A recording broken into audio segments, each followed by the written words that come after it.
सबसे पहले तो खेसारी जी और सारे टीम का स्वागत है पत्रकारों के सामने जो आप लोगों ने प्रेस कॉन्फ्रेंस रखी है लिट्टी चोखा के लिए। खेसारी जी आपसे शुरू करेंगे, कैसे हैं आप? सबसे पहले इस चैनल के देखने वाले जितने भी श्रोता हैं सबको नवरात्रि की ढेर सारी शुभकामना, ढेर सारी बधाइयाँ कि माता रानी सबके घर में आए और आप सब कुशल मंगलमय रहें ताकि हमारी जीवन भी वैसा ही कुशलता के साथ चलती रहे। आई एम फाइन, एकदम बढ़िया। मैंने बढ़िया। ये अब बॉम्बे में आए तो थोड़ा सा अंग्रेजी मार देते हैं थोड़ा थोड़ा। अच्छा, प्रदीप जी और पराग जी, लिट्टी चोखा रिलीज पर है, बस उंगलियों पर गिने जा सकते हैं दिन, तो क्या तैयारियां चल रही हैं आप लोग बताएं जरा। देखिए, लिट्टी चोखा के लिए तैयारी करने की जरूरत नहीं होती है। ये हमारे राज्य की सबसे अच्छी भोजन है। इसके तैयारी के लिए ज़्यादा सामग्री जुटाने की जरूरत नहीं होती है। ये इतना स्वादिष्ट है और ये लिट्टी चोखा सिर्फ लिट्टी चोखा ही नहीं, मुझे लगता है कि ज़मीन से जुड़ी कहानी है। हमने किसान के मुद्दों को एक जागरूकता की तरफ लोगों के बीच में कि किसान की कितनी परेशानियां हैं, तो हम देखिए नेता तो है नहीं कि हम अपने पार्लियामेंट में आवाज़ उठाएंगे या संसद भवन में हम इस बात को बोलेंगे। हम एक आर्टिस्ट कलाकार हैं, तो हमारे पास एक ही माध्यम है जो सिनेमा है, पर्दे हैं। तो उस पर्दे के माध्यम से ये डायरेक्टर हैं पराग पाटिल जी, ये प्रोड्यूसर हैं, तो हम किसी की समस्या को पर्दे के माध्यम से ही दुनिया को बता सकते हैं कि हाँ, ये सिर्फ आप ही का कष्ट नहीं, पूरे देश की समस्या है।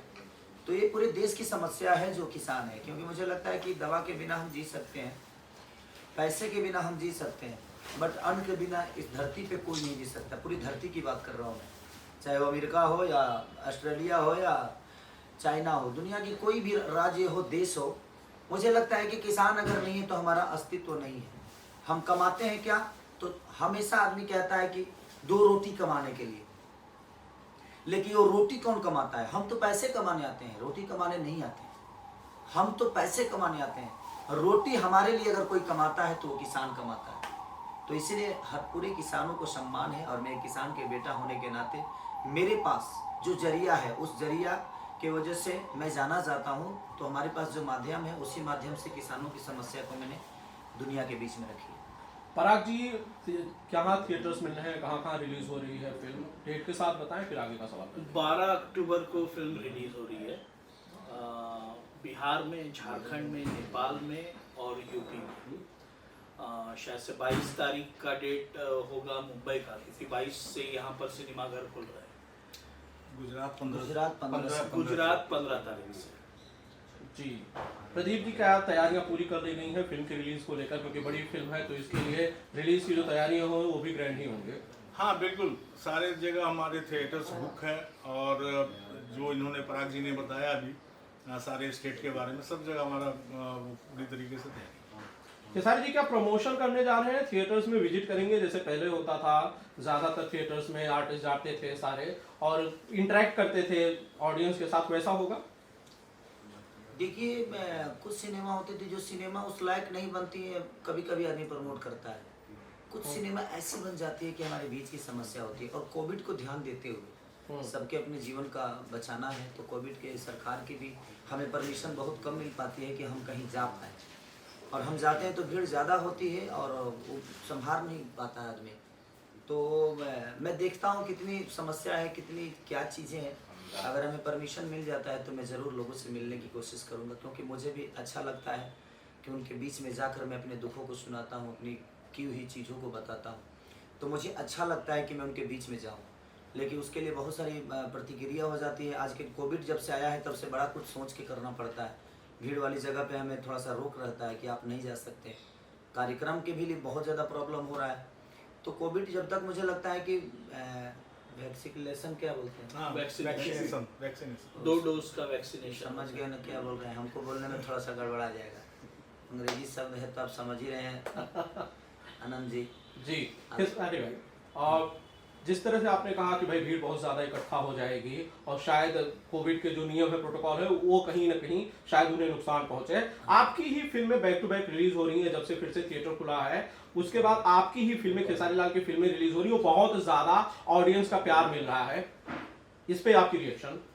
देखिए, ऑडियंस क्या होती है कि हमारे जैसे मंदिर का गेट खुलता है तो मुझे लगता है कि मंदिर जो है वो सिनेमा हॉल हो गया और उसमें भगवान आता है, भगवान आता है अपने भक्त से मिलने। तो भक्त जहाँ देखिए होता क्या है कि इस दुनिया में भक्त से भगवान से भी बड़ा भक्त होता है, कि वो जहाँ चाहता है अपने भगवान को बुला लेता है। तो हमारी भक्ति में इतनी शक्ति है जैसे हमारे लिए हमारे भगवान हमेशा हॉल के दरवाजे पे आते हैं और हमें श्रद्धा का फूल और आशीर्वाद चढ़ा कर जाते हैं। तो मैं लगातार चोरी चोरी चुपके चुपके का भी बहुत बड़ा इनिशियल रहा, बाप जी का बहुत बड़ा इनिशियल रहा, और हमारे मुझे लगता है कि लिट्टी चोखा भी उससे बहुत बेहतर होगी, क्योंकि उसमें एक बाप बेटे की समस्या थी, चोरी चोरी चुपके चुपके में एक बिगड़े लड़के की समस्या थी कि हमारे घर की जो लंदन में रहते हैं उनको लगता है कि नहीं बियर बार ही बहुत कुछ है ये चीज़ें, तो उस समस्या से सुलझी हुई और उलझी हुई वो कहानी थी। ये है एक किसान का समस्या है, तो ये पूरे देश की समस्या है। तो मैं कोशिश यही करता हूँ कि मैं जब भी कोई काम करूँ तो उसमें समस्या ऐसी हो जिससे उभरा जाए और ये दुनिया को पता चलनी चाहिए कि हमारा देश अभी भी बहुत पीछे है, और हमारा खास करके बिहार राज्य जहाँ पे रोज़गार की बहुत ज़्यादा प्रॉब्लम है, तो वो बहुत ज़रूरी है। तो हमारी कोशिश, और हमें दुनिया प्यार इतनी देती है तो हमारा भी दायित्व बनता है कि अपने राज्य के लोग की समस्या पूरी दुनिया को दिखाए जाए। खेसारी जी, जहाँ तक आपने बात की किसानों की, बात की आपने कि भाई किसान बहुत परेशान हैं, ये साफ नजर आ रहा है। पिछले दिनों बहुत माहौल बिगड़ा उत्तर प्रदेश के लखीमपुर में, जहाँ कई लोगों की जान भी गई। आपको नहीं लगता कि सरकारें जिस तरह से काम कर रही हैं उसमें कोई कमी है, ताकि किसानों को ज्यादा से ज्यादा हक मिल सके और कम से कम उनकी सड़क पे जान ना जाए? सरकार काम ही तो नहीं कर रही है। सरकार अगर काम करती तो इतनी समस्या क्यों होती? ये बताइए, आप अगर पैसा आप नौकरी करते हैं जी, आप ड्यूटी करते हैं जी, तो घर पे पैसा तो आता है ना। बिल्कुल। आप जब बिल्कुल। काम करते हैं तो पैसा तो घर पे आता है ना। जी, तो सरकार काम ही तो नहीं कर रही है। सरकार काम करती तो रोड पे क्यों लोग होते? रोड पे नहीं होते। आज दुनिया बोल रही है कि महंगाई है, मुझे नहीं लगता महंगाई है। महंगाई इसलिए है क्योंकि हमारे पास पैसे नहीं, हमारे पास रोजगार नहीं। खेसारी लाल यादव के लिए अगर ये बताइए 500 रुपये लीटर तेल हो जाए तो क्या फ़र्क पड़ता है? नहीं फ़र्क पड़ता, इसलिए कि खेसारी के पास पैसे हैं जी, जैसे वो 500 रुपये भी लीटर तेल खरीद के अपने जीवन को चला सकते हैं। तो महंगाई इसलिए ज़्यादा लगती है क्योंकि हमारे पास रोजगार नहीं है, हम बेकार हैं, हमारे पास पैसे नहीं है, हमारे पास वो व्यवस्था नहीं है। अगर हमारे पास भी रोजगार होता, व्यवस्था होती, पैसे होते, तो आप 500 रुपये का 1000 रुपये लीटर तेल कर दो, क्या फ़र्क पड़ता है भाई? तो इसलिए सबसे पहले कि हम रोजगार के लिए अगर लड़ें तो शायद हमारे लिए बेहतर होगा, और वही हमारे जीवन चला सकता है और बच्चों का भविष्य हमारा रोजगार ही तय कर सकता है। महंगाई तो 2 रुपये, 4 रुपये, 5 रुपये तो हमेशा बढ़ती रहती है, और महंगाई ऑफिशियली बढ़ी है, इसलिए बढ़ी है कि हमारे पास काम नहीं है, हमारे पास पैसे नहीं, हमारे पास रोजगार नहीं है, तो महंगाई तो ज़्यादा लगेगा ही लगेगा। ठीक है, आपने ये बात सही कही कि भाई महंगाई जो है वो गरीब लोगों को ज्यादा महसूस हो रही है। लेकिन आपका तो खेसारी लाल जी का बहुत बड़ा नाम है, सारे सरकारों के पास डायरेक्ट एक्सेस है, किसी भी मुख्यमंत्री से खेसारी लाल मिल सकते हैं, किस प्रधानमंत्री से चाहे तो मिल सकते हैं। कभी उन्होंने विरोध करने की कोशिश की, बताने की कोशिश की भैया देश में जनता मर रही है, कुछ कीजिए, किसान मर रहे हैं, कुछ कीजिए? खेसारी ने अपनी तरफ से पहल क्यों नहीं की? क्या है ना जी, गजब सवाल करते हैं, एकदम डायरेक्ट लिंक। मोदी जी हमारे मौसा लगते हैं ऐसा बोल रहे हैं कि जैसे हमें डायरेक्ट लिंक। अखिलेश जी से तो आप पिछले दिनों मिले ही थे, कम से कम वो भी मुख्यमंत्री रह चुके हैं। यही बताइए, तो रह चुके हैं, जो है उनसे कहाँ मिले हम? बात वहाँ नहीं है अखिलेश जी, आनंद जी, बात यहाँ है कि हमारे मिलने से क्या समस्या, जो जमीन पे रह रहा है वो बेहतर जानता है कि मैं बॉम्बे रह के बेहतर जानता हूँ। जमीन वाला बेहतर जानता है। तो क्या नीतीश चाचा जमीन पे नहीं है? वो फ्लाइटे में खाना खाते हैं, वो जमीन पे नहीं घूमते। हमारे योगी जी नहीं रहते हैं, अखिलेश जी नहीं रहते हैं। कौन नेता बताइए जमीन पे नहीं रहता है? वोट मांगने के लिए तो जाना ही पड़ता है जमीन पे। तो समस्या लोगों को तो देख ही रहे हैं लोग। मैं बॉम्बे में रहता हूँ तो मैं कभी कभी जमीन पे जाता हूँ, लेकिन मैं जाता हूँ तो समस्या देखने तो जाता नहीं, मैं अपना काम देखने जाता हूँ, मैं अपना काम करने जाता हूँ। लेकिन देखिए, हर आदमी के लिए एक जगह बनाई गई है। हमारे नेताओं को इसीलिए चुना जाता है ताकि हमारे समस्या को देखें। उनको दिखाई नहीं दे रहा है, हमें इंटरटेन के लिए चुना गया है। मैं इंटरटेन के साथ साथ मैं कोशिश करता हूँ कि मैं लोगों का उपकार भी करूँ, लोगों का मदद भी करूँ। मैं अपने विधा से हटकर एक इंसानियत का धर्म निभाता हूँ। मैं हर एक आदमी का मदद करने की कोशिश करता हूँ जितनी मेरी क्षमता है। जी, लेकिन अगर किसी के लिए, अभी बताइए, आपको पत्रकार के लिए रखा गया है, सवाल पूछने के लिए रखा गया है, और आप ही इनसे कहेंगे कि सर वो सवाल कैसे पूछा जाएगा, तो दिक्कत है ना ये। बिल्कुल। क्योंकि आपका काम है, आप बखूबी उसको जानते हैं, लोगों की समस्या के लिए ही आपको चुना गया है, अपने राज्य की समस्या के लिए ही आपको चुना गया है। आप अपने बेटे को अमेरिका, अगर आप नेता बन जाते हैं तो आप अपने बेटे को अमेरिका पढ़ाते हैं जी, हॉस्टल में डाल देते हैं, तो आपको नहीं लगता है कि सबके बेटे अमेरिका पढ़ने चाहिए? आपके अपने बेटे का भविष्य है जी, और दूसरे के बेटे का भविष्य नहीं है।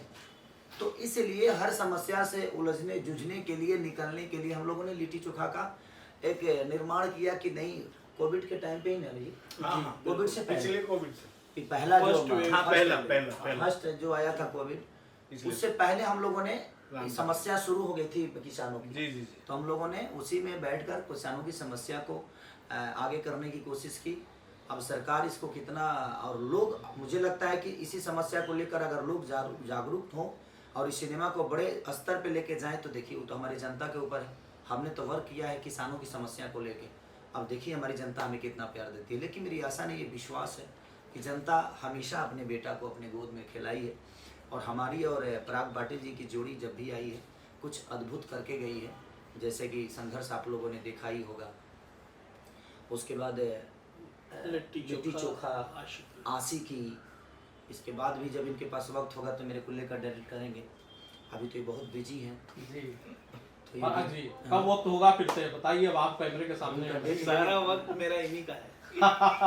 अभी देखिए। बस जब सारा वक्त, सारा जो भी है, सारा टाइम, देखिए मैं केसारी जी से जुड़ने से पहले, संघर्ष से पहले, सचमुच मेरा जीवन संघर्षमय रहा है।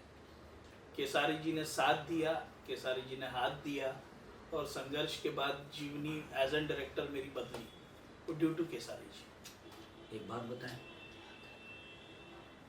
मैं समझ सकता हूँ कि ठीक है उस वक्त आपकी चीज़ें लोगों तक नहीं पहुँची, हो सकता है जो कोई बड़े लेवल की हस्ती आपके साथ नहीं जुड़ा था, लेकिन मैं बड़े लेवल का तभी बनता हूँ जब आप जैसे लोग हमारे पीछे काम करते हैं। आप हमें बड़ा करने के लिए क्या नहीं करते हैं, भैया ये पहनिए, भैया ऐसे चलना है, भैया ये करना है, भैया ऐसे करना है। तो देखिए गार्जियनशिप जो होता है, तो ये गार्जियन का बखूबी आप किरदार जानते हैं कि गार्जियन का रोल क्या होता है, और आप गार्जियन का रोल अदा करते हैं तभी मैं एक अच्छा पुत्र बन के निकलता हूँ इस दुनिया में। देखिए गार्जियनशिप में जो भी इंसान काम करेगा, मुझे लगता है जो दुनिया का सबसे अच्छा पुत्र साबित होगा, और मैं एक बेटे की तरह ही काम करने की कोशिश करता हूँ हर डायरेक्टर के सामने। केसारी जी, गार्जियन की बात चल रही है, पुत्र की बात चल रही है, तो एक बहुत बड़ा सवाल है जो पूरे भारत देश में इस वक्त चल रहा है। बहुत बड़े स्टार के लड़के पकड़े गए हैं, गिरफ्तार हैं, इस वक्त जेल में हैं ड्रग्स को लेके। अगर आज नाम आर्यन खान है, लेना नहीं चाह रहा था मैं, लेकिन अगर आप भी चिंतित हैं अपने परिवार को लेके, बच्चों को लेके, क्योंकि आप दिन भर काम कर रहे हैं। देखिए हमारी भोजपुरी में तो इस टाइप का हम तो, देखिए हम तो खाली नमक, उजर जो नमक होता है वह जानते हैं, और हमारे यहाँ चीनी होता है उजर, उसके अलावा हम कुछ जानते नहीं। दूसरी सवाल ये है कि आप गार्जियनशिप की बात कर रहे हैं, तो हमारे भोजपुरी में ऐसा है कि भोजपुरी में हम लोग उठलाली से रोटी बोल के खा लेते हैं, लेकिन कभी नशा का आदी नहीं होते। आपने मेरा गाना भी देखा होगा, तो हम उठलाली से रोटी बोल के खा लेंगे, वो चलेगा क्योंकि उसमें जीवन बच सकता है, लेकिन नशे से नहीं। इस दुनिया में मैंने आपको क्या बोला कि गार्जियनशिप बहुत ज़रूरी होता है। शिक्षा दीक्षा हम अपने बच्चों को पढ़ाने के लिए बहुत दूर भेज देते हैं, और हम कभी उसको जानने की कोशिश नहीं करते कि हमारा बेटा क्या करता है। और दुनिया में कोई भी, आज खेसारी लाल का बेटा बिगड़ेगा तो उसका कारण खेसारी लाल यादव खुद है। रीज़न ये है कि मैंने अपने बच्चे को कभी उस लेवल पे देखा ही नहीं। हम दुनिया के बच्चों को शिक्षा दे देते हैं, अपने बच्चों को शिक्षा नहीं दे पाते हैं, क्योंकि हमारे पास वक्त नहीं होता है। हमारे पास वक्त नहीं होता है, हम लगातार शूटिंग करते हैं, लगातार हमारे बच्चे हमसे इतने कनेक्ट होते ही नहीं। अब जिनके बच्चे हैं वही इस बात को समझेंगे, जिनके बच्चे नहीं हैं उनको तो नहीं बता सकता। तो दुनिया में जितने भी, मैं सब गार्जियन से बोल रहा हूँ कि आप लोग बिल्कुल इस बात से अपने बच्चों को बिल्कुल दूर मत करिए। गार्जियनशिप में जब भी किसी का लड़का रहेगा, चाहे वो शाहरुख खान जी का हो, या सलमान खान जी का हो, या ऋतिक रोशन जी का हो, या अजय देवगन जी का हो, या किसी अदरवाइज खेसारी लाल यादव का हो, किसी का भी बेटा हो, हमें ये बात जानने की ज़रूरत है। हमारे यहाँ आज भी गांव में देखिएगा तो अब मुझे लगता है ड्रग्स के बारे में जब से ये चीज़ें चल रही है तब से ये दुनिया हमारे यहाँ पे हो सकता है जो बिहार में लोग ड्रग्स का मतलब समझ गए होंगे या ड्रग्स के बारे में जान गए होंगे। अदरवाइज मुझे नहीं लगता कि बिहार में कई ऐसे जगह है जहाँ पे ड्रग्स का मतलब कोई जानता ही नहीं कि होता क्या है। हम भी नहीं जान पाते थे क्योंकि हमने कभी ड्रग्स देखा ही नहीं कि ड्रग्स होता क्या है। तो हमारा मानना यहाँ है कि देखिए भोजपुरी में तो मुझे लगता है कि हाँ अल्कोहल तक ठीक रहता है, अल्कोहल तक लोग लेते हैं, हाँ कोई ना कोई अल्कोहल तक चल जाता है भाई। लेकिन मुझे नहीं लगता है कि ड्रग्स के आदी हमारे भोजपुरी में अभी तक तो कोई नहीं दिखा मुझे कि हाँ ड्रग्स के आदी हैं। और किसी भी दुनिया में अगर हम आइकॉन हैं तो हमारा दायित्व बनता है कि हम अपने घर के बच्चों को भी वो शिक्षा दें जो दुनिया के बच्चों को देते हैं। हमें हमारे प्रवचन सिर्फ दुनिया के लिए नहीं, हमारे अपने घर के लिए भी होता है। हम दुनिया के बच्चियों को कहते हैं कि आप ऐसा काम करो, आपको ऐसे करना चाहिए। दुनिया के बच्चियों के लिए बेटी बचाओ बेटी पढ़ाओ का हम अभियान तो चलाते हैं, लेकिन हमें ये भी देखना है कि हमारे घर में भी बेटी है, उसे भी हमें बचाना है और हमें उसे भी पढ़ाना है। ये नहीं कि हम अपने गार्जियनशिप से मुख मोड़ ले कि नहीं हमने पैसे कमा लिए, हमारे पास पैसे खान आ गए, हमारे बच्चों की कोई कमी नहीं है। हाँ उसके पास कमी एक चीज़ की है, संस्कार की। अगर उसके पास संस्कार आप नहीं दीजिएगा, उसके पास अपने गांव की भूमिका को आप नहीं बताइएगा, तो उसको पता ही नहीं चलेगा कि मेरे पापा किस स्तर से आए हैं इस जगह पे। मैं अपने बच्चों के साथ अगर 2 घंटे मैं रात में ही टाइम मिलता है मुझे, या सुबह 2 घंटे टाइम मिलता है और रात में टाइम मिलता है, तो मैं अगर 10 बजे भी घर पे जाता हूँ तो 3 घंटे का क्लास मैं अपने बच्चों के साथ करता हूँ। रीज़न ये है कि मैं अपने जीवन के हर वो चीज़ अपने बच्चों को बताता हूँ कि मैं लिट्टी भी बेचा हूँ बेटा, अगर तुम लोग इस गद्दे पे सोए हो तो मेरे पास चटाई भी नहीं थी, आज आप लोगों के पास गद्दा है। तो मेरी बेटी समझदार है तो मेरी बेटी समझती है और वो रोने लगती है और वो बोलती है कि पापा हम कुछ ऐसा कभी नहीं करेंगे कि जिससे आपके नाम को कोई असर पड़े या आपसे जुड़े हुए लोगों को कोई हरास पहुँचे। सर एक सवाल ये है कि आप ट्रेंडिंग स्टार बोले जाते हैं, साउथ की फिल्म में काम कर रहे हैं, हिंदी फिल्म जो है बॉलीवुड की फिल्म है, बहुत बड़ा वर्ग जो हिंदी भाषी है आपको हिंदी फिल्म में देखना चाह रहे हैं, आप कब आ रहे हैं उसके अंदर? अगर आ रहे हैं कौन सी पिक्चर है, कब आ रही है, कुछ उस बारे में बता सकते? मैं अपने भोजपुरी में बड़ा खुश हूँ। अपनी माँ के गोद में बैठकर जो आनंद मिलता है मुझे लगता है कि वो किसी झूले पे नहीं मिलेगी। झूला हमें 2 घंटे झुलाता है फिर भी हम सो नहीं पाते, वहाँ डर डर के झूलना पड़ता है। लेकिन माँ के गोद में एक बार हम चले जाते हैं ना तो अपने आप नींद आ जाता है, क्योंकि उस सुकून की वो जो गोद है वो सुकून वाली है और उस गोद में हम खेले हैं। और हमें लगता है कि देखिए मैं दुनिया के कहीं भी कोने में काम करूँ, लेकिन मुझे लगता है कि वो मेरी उपलब्धि है, ये मेरा संस्कार है, ये मेरी माँ है। तो मैं दुनिया के, हाँ मैं जवान हुआ हूँ तो मुझे शादी तो होना है, एक और भी माँ मिलेगी मुझे। तो मुझे लगता है कि मैं आज भी वो गोद को ना छोड़ूं और मुझे नहीं लगता कि मैं जीवन में कभी उस गोद को छोड़ पाऊंगा। मेरे हजारों सांस क्यों ना मिल जाए, मैं हर भाषा के लिए काम क्यों ना कर जाऊं, लेकिन मुझे लगता है कि मेरे यहाँ के टेक्नीशियन दुनिया के सबसे बेस्ट टेक्नीशियन है, मेरे यहाँ के डायरेक्टर दुनिया के बेस्ट डायरेक्टर हैं, मेरे यहाँ के हीरोइनें दुनिया की बेस्ट हीरोइनें हैं, मेरे यहाँ के राइटर दुनिया के बेस्ट राइटर हैं, क्योंकि इन्हीं लोगों ने खेसारी को एक पहचान दी है। मुझे साउथ ने पहचान नहीं दी है, मुझे हिंदी ने पहचान नहीं दिया, मुझे मराठी ने पहचान नहीं दिया, मुझे किसी भाषा ने पहचान नहीं दिया, मेरे यहाँ के लोग ने ही मुझे बड़ा किया है। तो मुझे लगता है कि ये दुनिया के सबसे बेस्ट लोग हैं। खेसारी जी गाने तो गाते हैं हिंदी के और बहुत अच्छे चलते हैं, ट्रेंडिंग में चलते हैं, हिट में चलते हैं, मिलियन व्यूज क्रॉस करते हैं, बहुत सारे रिकॉर्ड बनता है। गाने में अगर दिक्कत नहीं है तो हिंदी फिल्में करने में क्या दिक्कत है? ऐसे ही बताइए, गाँव में गोभी उगता है तो मॉल में नहीं बिकता है। हमने लौका मॉल में ना बिकला है।